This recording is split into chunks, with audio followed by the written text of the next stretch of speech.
Well, it's 5 after. I think I should probably get started. We'll keep admitting people, obviously, as they join on board, but welcome back to the Next Level Board and Committee training put on by Community. We are lucky to have Valerie back today to do our part 2 of 21 Irrefutable Laws of Leadership. The microphone will be muted throughout the presentation portion of this. If you do have a question, please put it in the chat box and we will get to it. If it's not answered during the presentation, we'll definitely get back to it right after Valerie's presentation is over. And if you want to introduce yourself, which we're all about networking, please do. Use the chat box again. And then we will put important links into the chat box as we move through the presentation. Oh, I still have Shelby on here. That's not right. My apologies. If you do need tech help, Shelby's on vacation, so don't email her. Email Ben, who you probably see. It's ben@corpevent.com. A little bit about Community for anybody who might be new on this call, which I'm not sure anybody is new, honestly. I don't think so. So we could probably just get right into it, Valerie, but Community, just so you know, if you go to chicagoassociation.com, /community, you can actually go into our LinkedIn and our Facebook, and you can ask to join those communities. And it's a lot of online networking. It's really like-minded people. It's people that support nonprofits in some fashion. And really we're there to share information, network, provide some education, that sort of thing. So please join us. Valerie has been with us last week. Val, I'll just say a little bit because I know you're not going to do a big introduction. I love this quote by Valerie, which is, I help my clients move the needle on some of their most pressing problems through consulting, coaching, and community. You can see some of her accolades there below, but if you can go to her website, which is nonprofit Utopia, you will be able to join her community as well. So with no further ado, Valerie, I'm going to send it off to you. All right, awesome, awesome. Good afternoon, everyone. Thank you so much for joining us. I believe that we were all here last week, so I'm not going to go into, I am not going to go into a whole bunch of detail. And before we do, I see one of my church members who registered for this called me. Crystal, I'm going to ask if you can call Mrs. Murdoch and email her the link so she can join us. All right. So the first, yes, ma'am. Thank you so much. The first session, we went through the first 7 of 21 irrefutable laws. Today, we're going to pick up with 8. And we're going to focus right now for number 8, the law of intuition, which says leaders evaluate everything with a leadership bias. Okay. And my computer has picked the most inopportune time to not advance for me.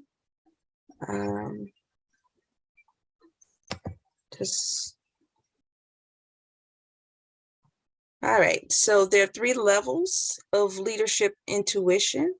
And the first one is those who naturally see it. You know, some of us are born gifted that way. We have a certain sense of intuition. We tend to see things before other people can see them. We have a certain knowing based on our ability to read the facts, you know, read the people in the room.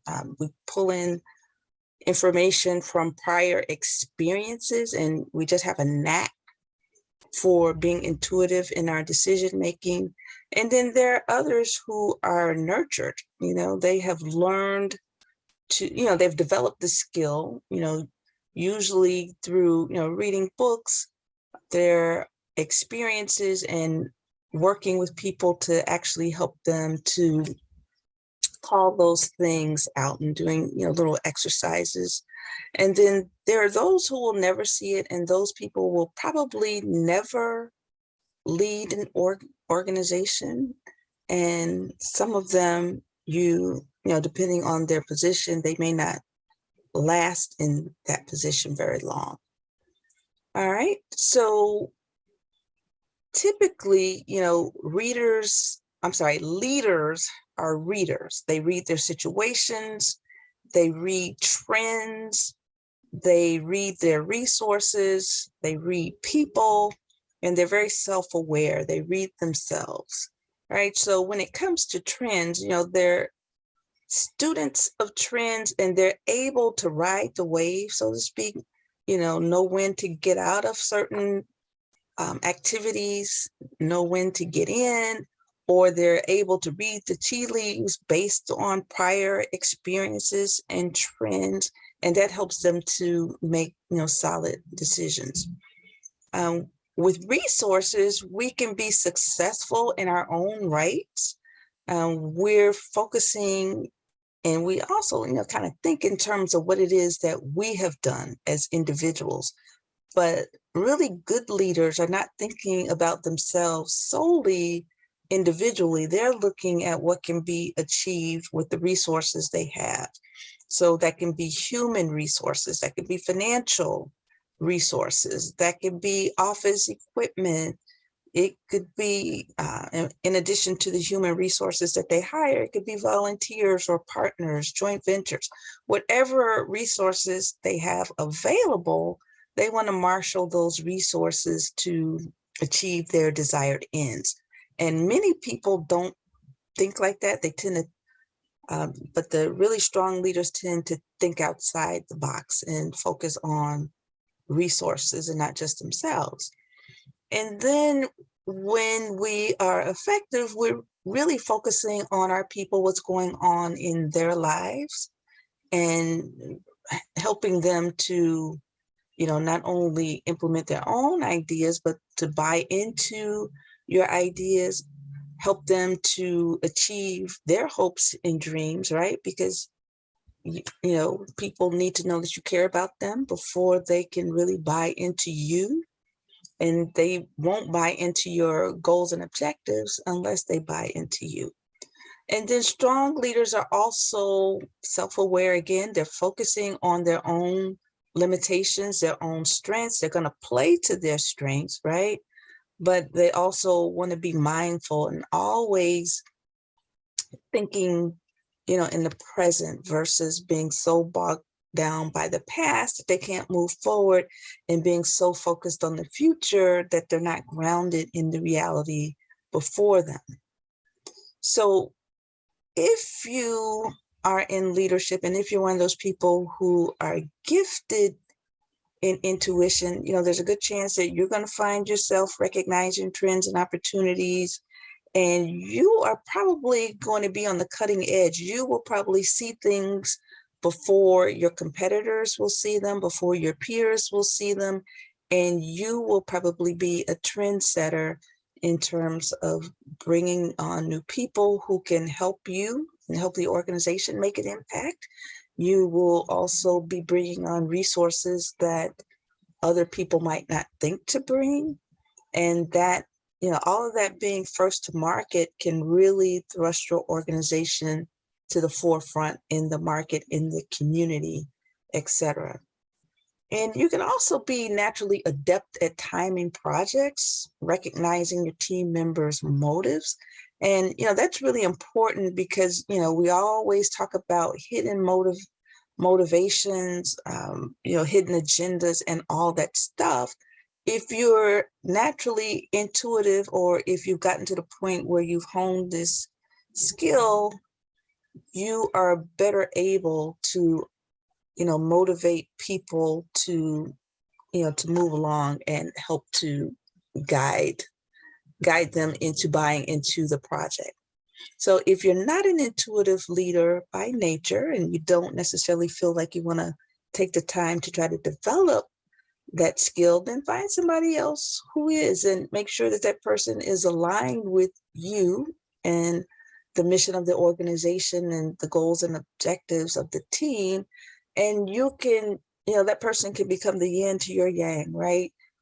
They can bounce things off So you can bounce things off of them, things that they can see that you might not necessarily see on the ground. And then that can help, influence your decision making and your leadership, and also help influence the group. But then most importantly, you want to consider finding what you're gifted in and really play to your own strengths. If you don't feel like you're intuitive, or if that's not your strong suit, not to worry, really focus on playing to your own strengths. So here are a couple examples of people who were extremely intuitive. General Schwarzkopf, you may remember him from his time in Operation Desert Storm. He was a general. He had a knack for taking seemingly impossible situations, seemingly impossible battalions, and turning them around and making them, making them the standard, so to speak. And one of the ways he was able to do this was, one, he was extremely intuitive, but most importantly, he established relationships with everyone with whom he came in contact with. So he spent lots of time in the field building relationships, not only with his direct reports, but people who were rank and file officers. And then there's Steve Jobs, co-founder of Apple. You can remember at one point he had a falling out with John Scully, that a person that he recruited to the team, and he was fired, right? But there were several leaders that came between the time that Steve Jobs did his first rodeo and the time he did his second rodeo. They didn't have the innovation, they didn't have the vision that he had, and he was hired back, and he was able to actually turn the company around because he had a certain sense about trends and how to capitalize on those trends and how to be very innovative. And the thing is, I always thought that he was someone with a technical background, and that's not true. He was just a very creative person and knew how to marshal the talent around him to bring out the best in everybody.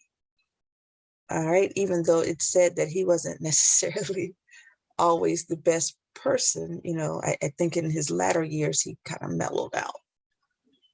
All right, law number 9 is the law of magnetism. And basically, we talk about the types of people we would like to have on our team, but the truth of the matter is we attract who we are and not necessarily who we would like to have on our team. And that happens for a number of reasons. And you remember a couple of weeks ago, we talked about the fact that strong leaders are not necessarily going to follow people who are considered weaker leaders than themselves. We all tend to follow people who are stronger than us, naturally.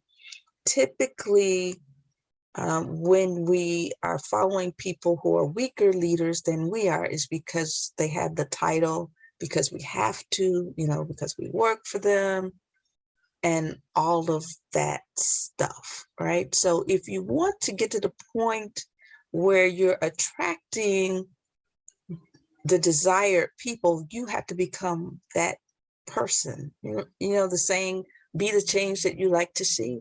The same is true when you're recruiting teams in your church, a team of volunteers, teams of people that work with you and for you. You got to make sure that you are the person that you'd like to attract. So when you think about it, if you were to bring on your dream team of employees or partners, list the characteristics and qualities that they have, and then go through that list again and see, whether or not you yourself have those qualities. And if there's a mismatch between, where you are and what you are trying to, the people you're trying to attract, that's a good indicator that you have some work to do in a certain area.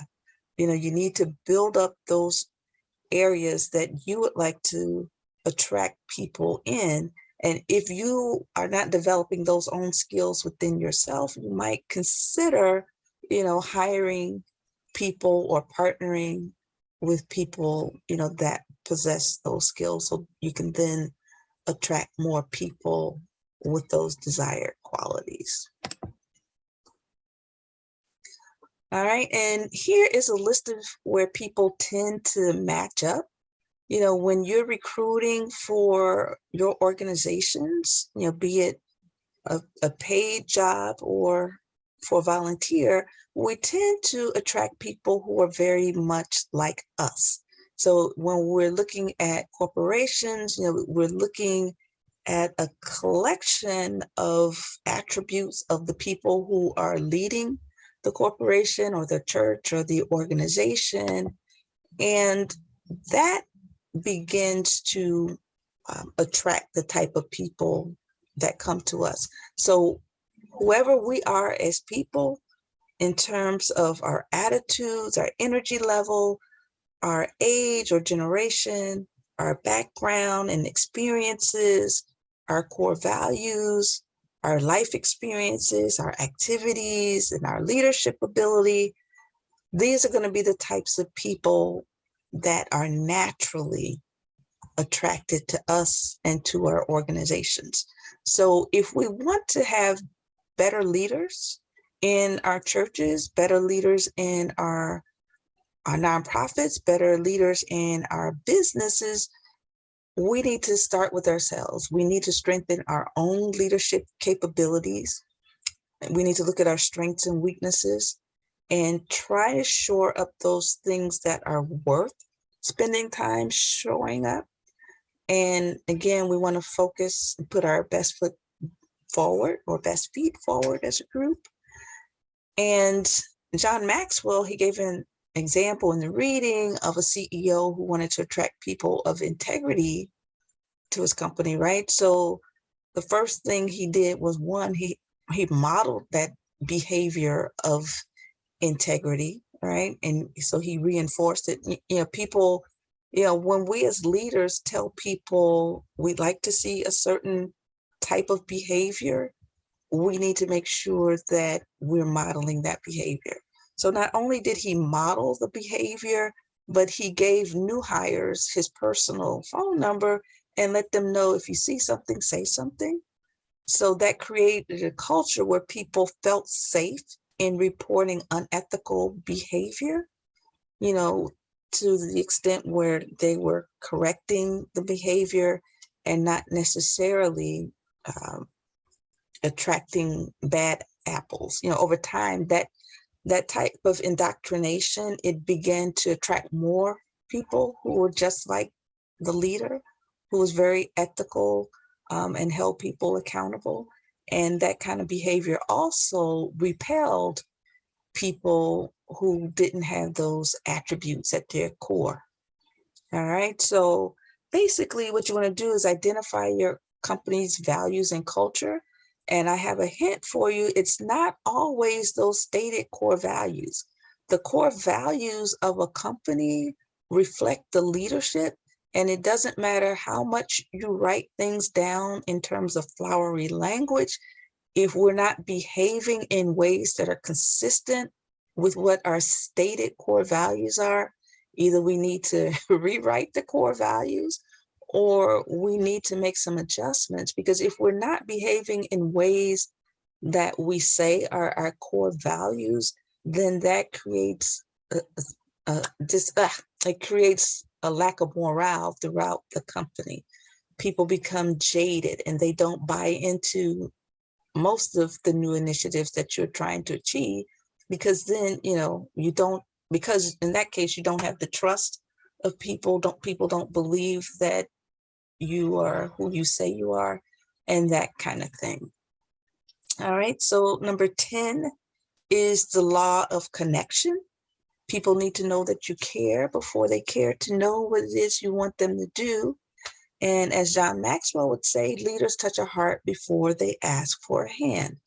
And I think we have all been in situations where I think this week is a prime example. A number of the people who were running for election yesterday, people had to complain, I never see you until election time, and then after election time is business as usual. I think the people who were successful yesterday, by and large, you see them at election time and many, many days in between. So connection is a process. If you want to connect with people, first you have to be self-aware and connect with yourself. Understand what your motivations are, understand what your strengths are. And the strengths are not necessarily skills, but they can be qualities that you have, right? And you want to be able to communicate with openness and sincerity. And we have to actually do that delicate dance of being vulnerable. People find it difficult to work for perfectionists because they begin to believe that they could never achieve what is expected of them. And I know that culture was very, very rampant in the 80s and 90s. In the 80s and 90s, when I came out of business school, everything had to be perfect. Right now we're living in an era of things being done in real time. We're going to see some mistakes, we're going to see some imperfection, but I think even though people are looking for excellence, they're looking for competent people and high quality and highly skilled. I think it makes people who work for people who show a certain level of vulnerability, it gives them ease, right? And it helps us to achieve the desired goals. All right. We also need to, as leaders, not wait for people to come to us. We need to go to them. In fact, we need to take the initiative. So if you're working with a team of people, it would be in your best interest to approach people and have one-on-one meetings with people on your team regularly, in addition to those group staff meetings. That way you can really get to understand, what makes people tick, what their aspirations are, how those aspirations can fit within your goals, but most important, how do you help them meet their goals? And how do you help them over some of their pain points, right? And the key too is focusing on them and not yourself.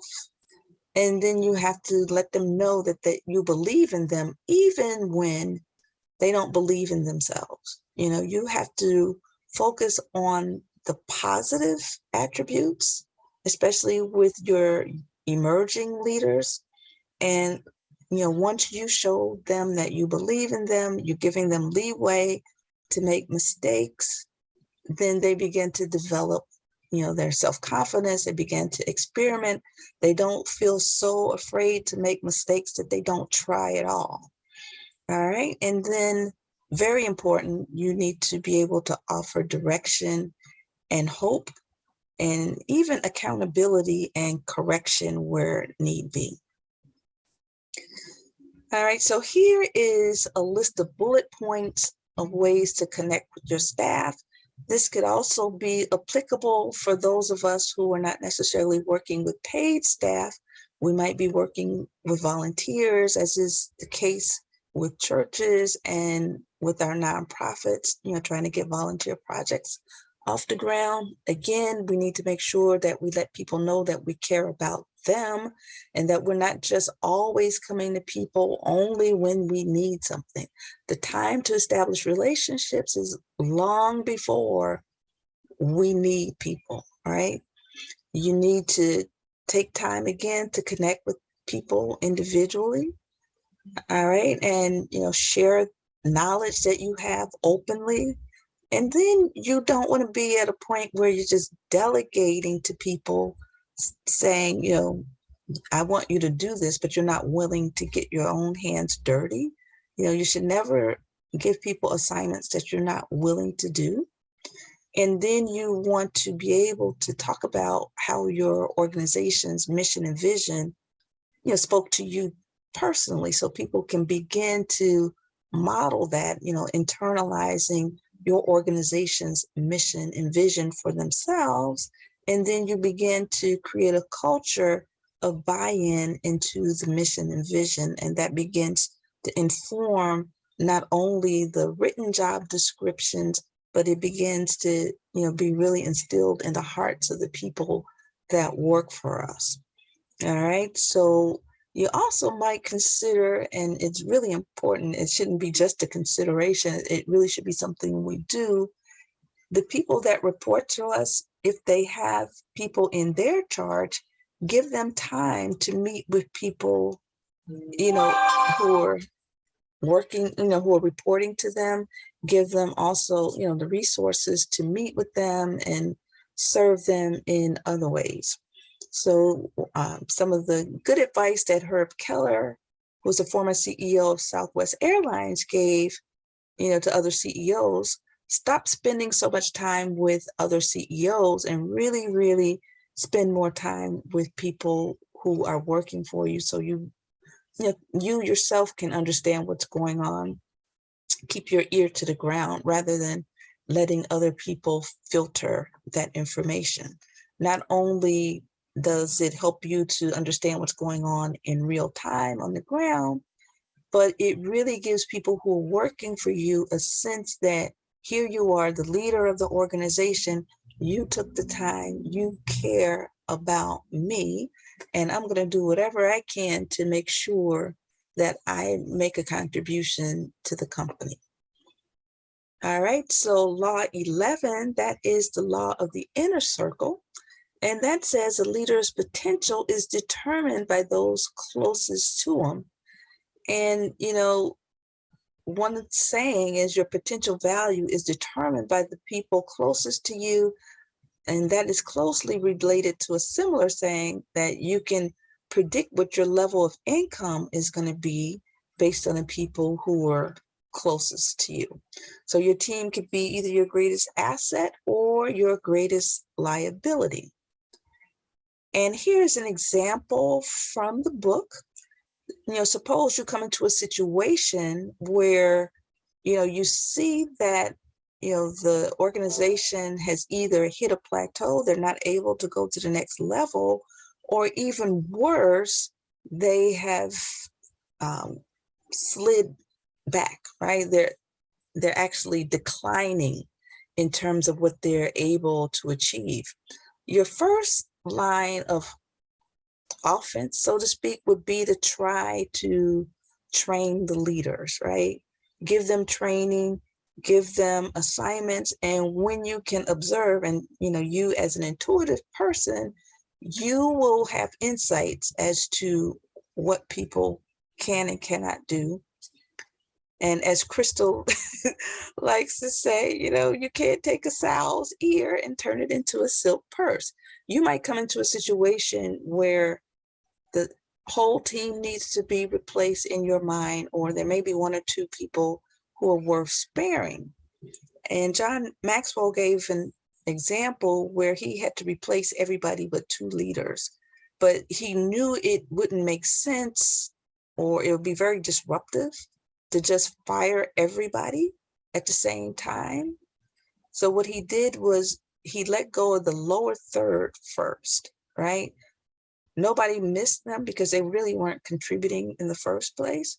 And then he replaced that lower third with good leaders. So if you look at this chart, it shows the old group, he divided into thirds. You had the lower third, the middle third, and the top third. All right, so the new group was filled with good leaders, better leaders, and the best leaders. As he fired the lower third in step 1, also in step 1, he replaced them with good leaders. So when you have to let people go, you often see that this is an opportunity to bring in new skills, bring in higher skilled persons. So he exchanged that lower third with good leaders. The middle third, they weren't let go until, say, about a year and a half later. And again, this was a very gradual process. It wasn't like he just let these people all go at once. but he replaced the middle third with even better leaders in step 2. And then in step 3, the top third with the best leaders, so that by the time he got through with this process, he had a whole new organization, right, that was able to go leaps and bounds ahead of where they were when he first took over. All right, so as a rule of thumb, you want to invest most of your time with the people who have the greatest leadership potential. And these are your inner circle. So your inner circle could be filled with people, I guess, with these 5 attributes. One could be those with potential value. And those are people who raise themselves. They want to increase their own knowledge, skill level, and leadership abilities. And then there are those who raise morale in the organization. And then there are those in number 3, they have personal value because they raise you up as the leader. In our church, we have the pastor steward, who is very close to our pastor, who provides, encouragement and sometimes correction, a coach, for lack of a better word. And we should all have people like that around us. And then there are those in our inner circles who have production value, and they're those who recruit others, they raise up others. And then there are those with proven values. Not only are they raising up others, but they're raising up others who also raise up others. So in other words, they are recruiting leaders, they're developing leaders, and those leaders, because they are working with you, tangentially, they are also increasing your leadership value. All right, and rule of thumb 2, never stop improving your inner circle. Rule or law number 12 is the law of empowerment. And that says that only secure leaders give power to others. And I think we've all seen that in our organizations. All right, so you want to make sure that you are not doing everything for the people that work with you, who report to you.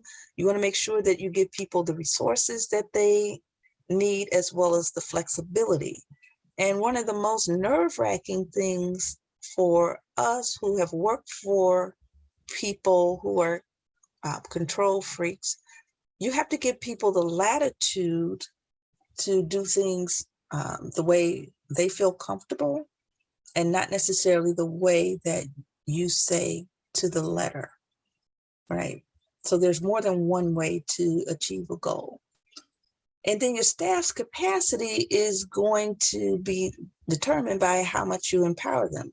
So we've all seen cases where we have sheltered children. You see people who are the product of sheltered environments when they come to the workplace. And then you see those whose parents gave them a little bit more autonomy to make their own decisions and kind of do their own thing, as long as they stayed within certain boundaries. So the same is true for people that are in our charge. Those people that we give opportunity to lead, opportunity to make mistakes, but you're there to not demonize them, but kind of coach them through better ways of doing things. Those people with those types of experiences tend to be much better leaders than those leaders that we don't empower. Those leaders that we kind of dictate to and keep them on a very short leash. In fact, those people may never rise to leadership. And even if they do rise to leadership, they become the same type of leader that keep their reports on a short leash. And you know what happens if you have a whole organization full of people on a very short leash? You're going to have an organization that doesn't go very, very far. And people tend to, or insecure people tend to be very afraid to let people that report to them have the latitude. They're afraid that somebody might outshine them, or in some cases, they might necessarily feel like you're going to outshine them, they realize too that they are going to be held responsible for the team, and they might be afraid that you might mess up, and then they will have to account for it to their boss.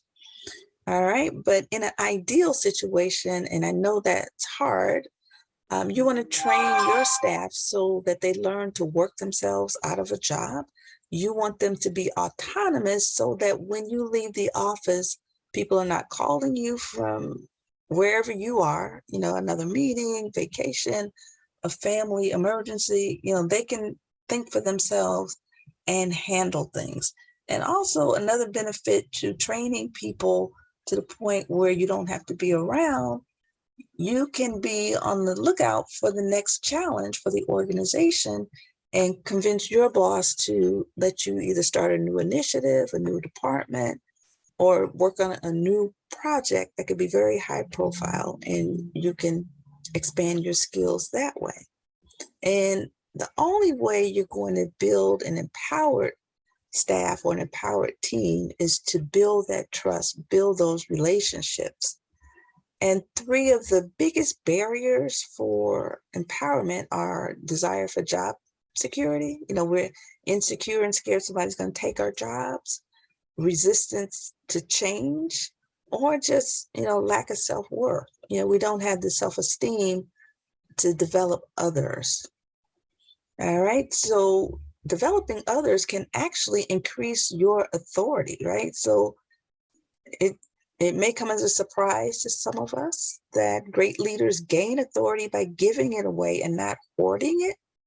And you have to, realize too, there's some leaders who actually play on dysfunction. They pit people one against the other.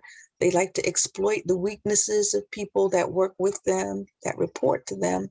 But when we push other people down, when we starve other people of the resources that we need, eventually we're going to have to go down with those people. It may not happen today, but over time, if we're not empowering people, if we're throwing stumbling blocks their way, it's only a matter of time before we will go down with the sinking ship that we caused to sink.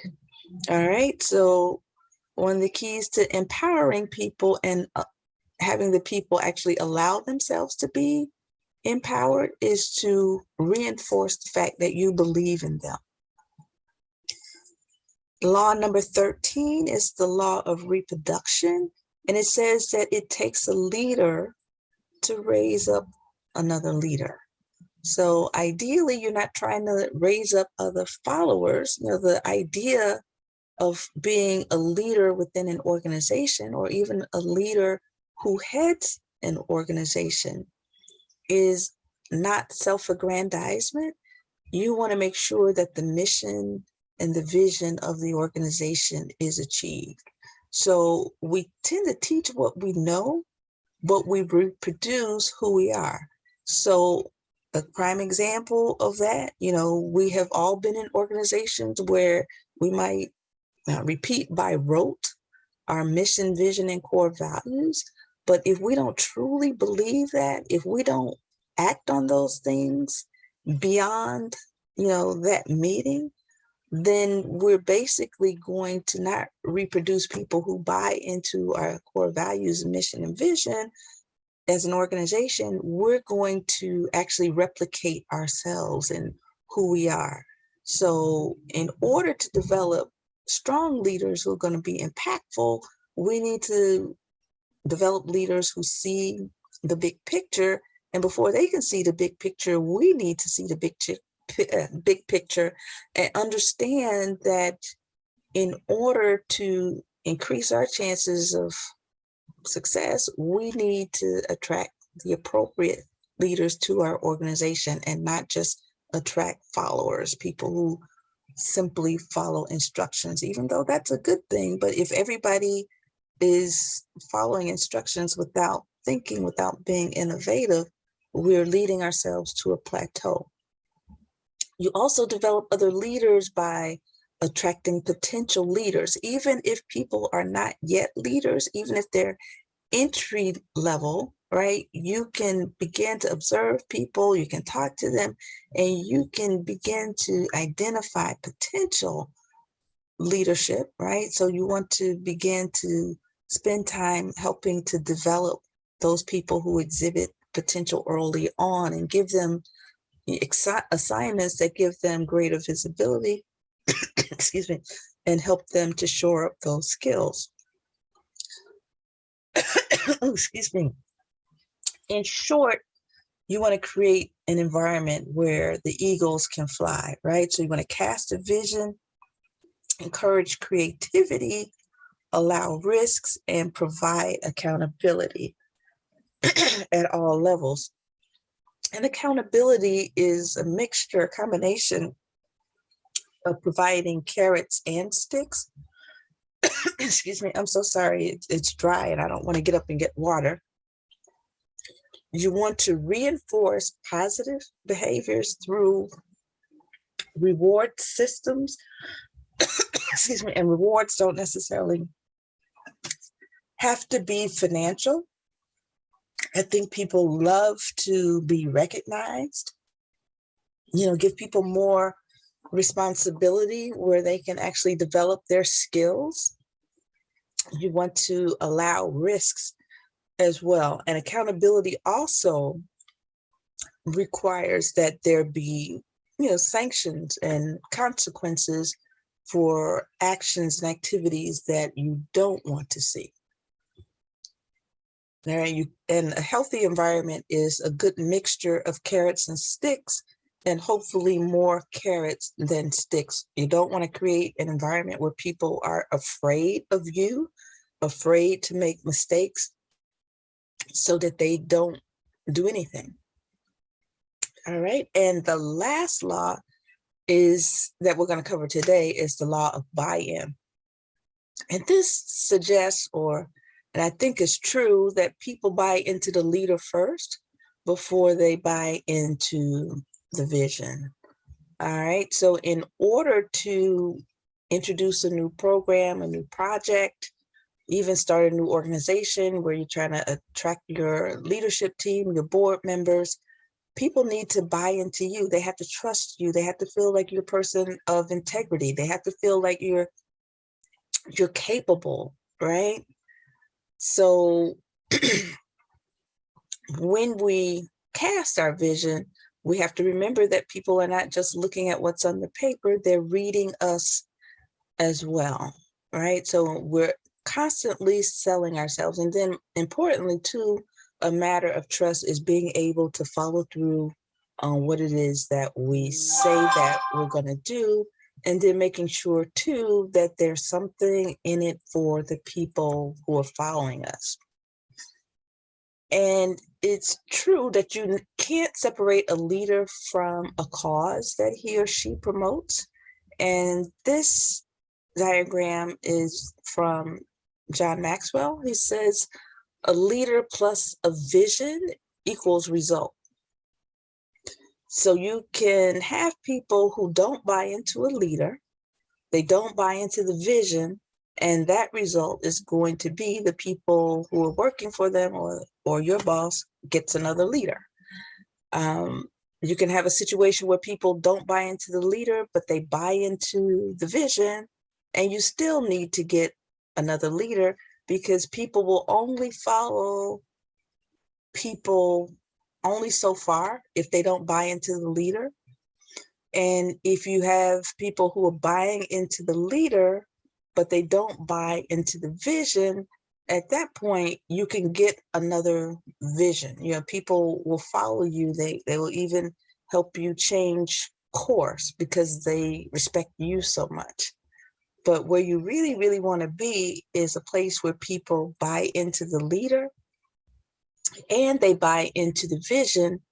And at that point, that leader, has carte blanche. People are really, really going to get behind them to make sure that they can achieve, the desired results. All right, I'm going to stop here. And before we break out, I didn't check the chat for questions. I just put one question in there for you, Valerie. Okay.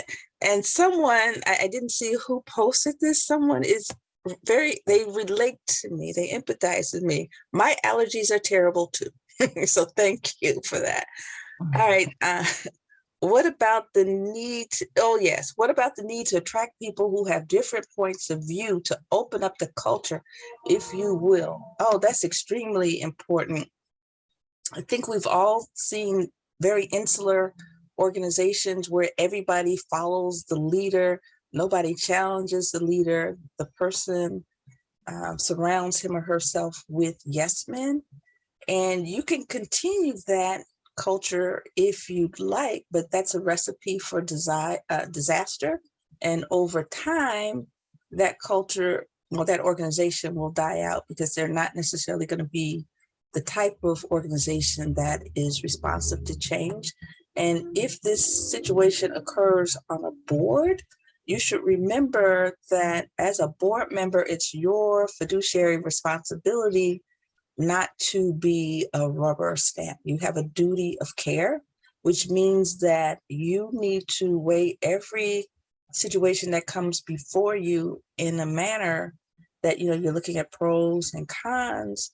And even if that causes some pushback toward the leader and the other rubber stamps, it's your duty to do that, right? So if there is a way to bring on people with different points of view, it can probably be best be done with, I guess, a consultant or some outsider who doesn't have a stake in the outcome. They just want to see the organization move forward. It might require facilitated meetings, retreats. It might also include strategic planning. And I would caution too that whatever, and it's a board development. I would caution too that it's not just one board retreat. It's not just one workshop. It's not just a matter of reading articles. There needs to be an intentionality about changing the culture. And you know, a culture like that is extremely hard to change because by nature, you know, insular cultures are insular because they have not allowed outside forces in. But it would be your job to get a champion for change, try to bring in a consultant or, again, a facilitator who doesn't have a stake in the outcome and who's also diplomatic, and try to put processes in place where you're not making, you know, a sweeping change immediately, because that will, you know, really create a situation where there's tension and dysfunction, right? Change needs to occur slowly, but it also needs to have the buy-in with the people, and a natural fallout, regardless of how slowly this change occurs, is going to be people leave because there are just some people who are not going to be able to adapt. And you need to look at that as a natural process and not necessarily as this is unhealthy for the organization. You just need to be able to control that change. And again, that example where, you know, John Maxwell came in and over a period of 3 years, he turned around the whole team. He didn't just get rid of everybody all at once. Did I answer your question? And I'm not sure who asked the question, you know, because I didn't scroll all the way up. It was me. Okay.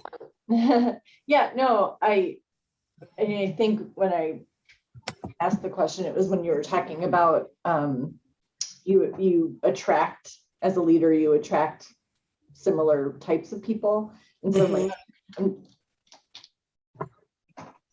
I've just been in a lot of different meetings lately where we've been talking about the advantage of having different points of view and to be open in the hiring process, in the recruiting process, to encouraging and welcoming, inviting people with different points of view. Yeah, that's critical. And it needs to be infused throughout the culture. Yeah, thanks, Valerie. Okay. Any questions before we break out?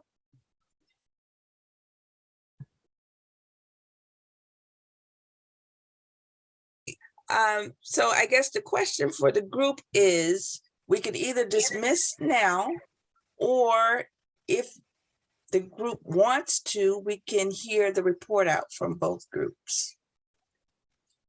And I'm willing to stay, but I don't know if Everybody others. Yeah, we're a little bit past time, so I'm going to need to run. I will just, jump in before I jump off. And board say, we had a great discussion, by the way, but as far as, and we solved a lot of the world's problems. Okay. And in talking about our specific assignment, which was, I can't remember the word, but it's like the inner circle. Yeah. Help me, Valerie.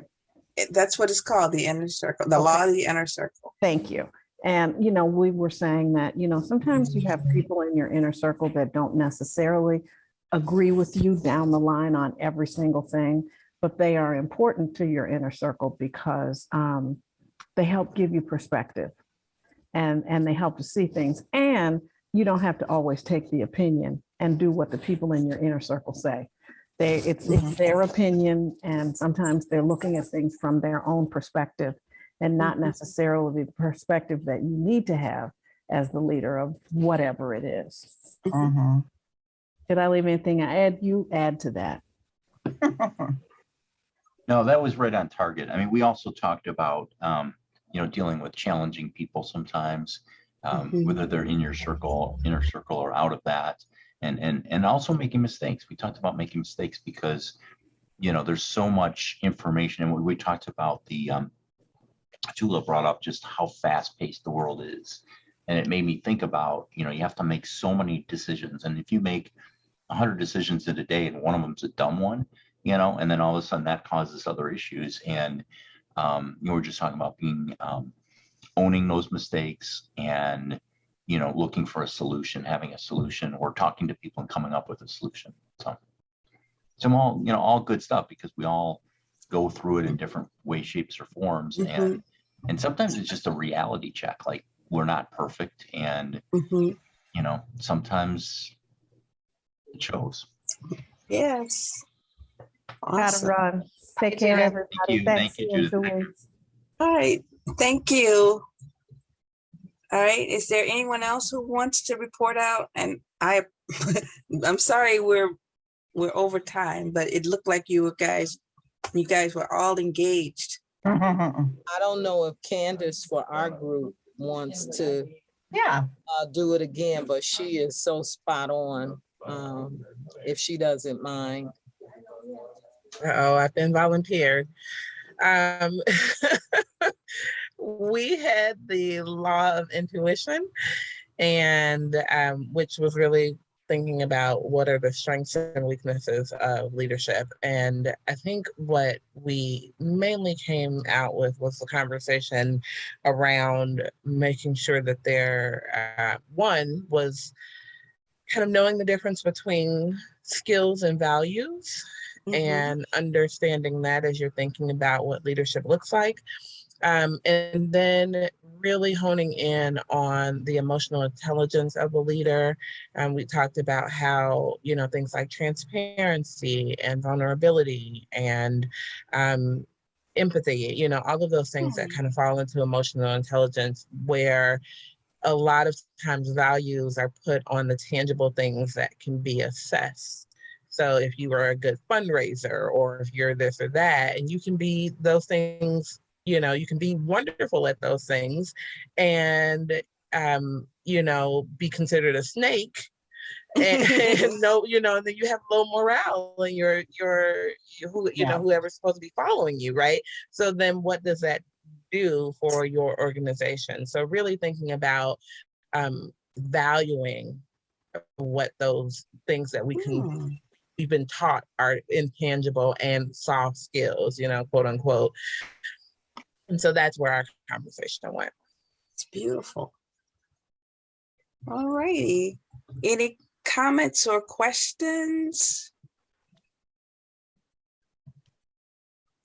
All right. All right, Kim. Mhm. Yeah, I'm going to turn it over to you. Okay, sounds good. Real quick, I just want to share our last slide because, hold on, I'm sorry, it's not coming up for me. Okay. Basically, we've got the next one coming up. I'm sorry, this isn't up right. My apologies, slideshow. It's going to be in 2 weeks on the 13th. So, you know, everybody should be registered already. So if you're still receiving some, you know, invites and that sort of thing, just send them on to somebody else who could really benefit from, from the class. And then the finale will be on July 27th. And then I don't know what we're going to do after that. We're going to have to put together, we'll have to just communicate through, you know, the 2 different networking areas, right? Yeah, right. So if you have any questions, always reach out to Kim at corpevent.com or obviously to Valerie, and we can help you with whatever you need. And when you have time, try to go to all the websites, right? I mean, Valerie's website, nonprofitutopia.com, and join there. And then you can also go to chicagoassociation.com and hit the community tab. And then you can get into our Facebook and our LinkedIn. You'll basically join the groups, and then we have to just go through and say, yep, that person can join. Okay. You know what? That's a good place to continue the conversations if people so choose. Yeah. Yeah. We should think about that a little bit more too, like how we can, let me think on that with our team, because I'm sure there's some, I'm kind of looking at Trisha and Ben right now saying, I'm sure there's some ways we could do this that would be, you know, easy for people to access. So yeah, we'll definitely follow up with that. And here's the information, just in case you wanted it again, for Valerie and for us. All right. But thanks, everybody.